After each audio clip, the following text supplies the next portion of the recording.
How mismanagement by the R&M affects workers' wages. In this video, we will discuss how mismanagement or unethical practices by the receiver and manager, R&M, can lead to leakages during the sale of assets, ultimately affecting workers who are supposed to receive their unpaid wages.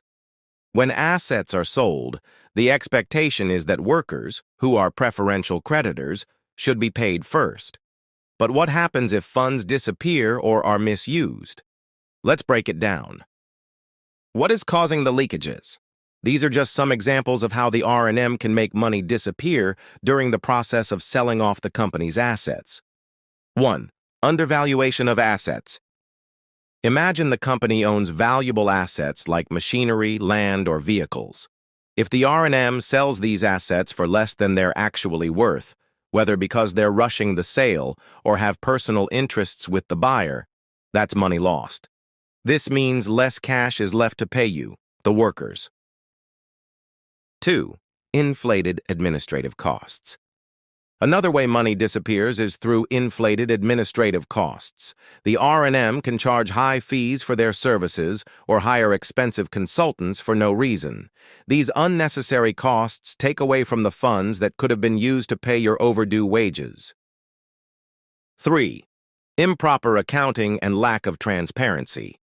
If the R&M doesn't keep proper records or isn't transparent about where the money is going, it becomes easier for them to mismanage or even misuse funds. Without clear accounting, it's almost impossible for workers to track how much money should be available from asset sales. 4. Collusion with buyers. Sometimes the R&M might sell assets at a discount to buyers they have personal connections with. In exchange, they might receive personal benefits. When assets are sold for cheap in these shady deals, it reduces the amount of money available to pay workers like you. 5. Failure to maximize asset value. Lastly, the R&M might not put enough effort into selling assets for the best price. They might sell everything in bulk at a discount instead of finding higher-paying buyers. This, again, means less money available to pay your unpaid wages. What happens if the sale cannot cover workers' wages? If the sale of assets cannot cover the protected amount of wages due to leakages, workers may end up receiving less than what they are owed. In Malaysia, under the Insolvency Act 1967, the law protects wages up to a maximum of $15,000 per worker.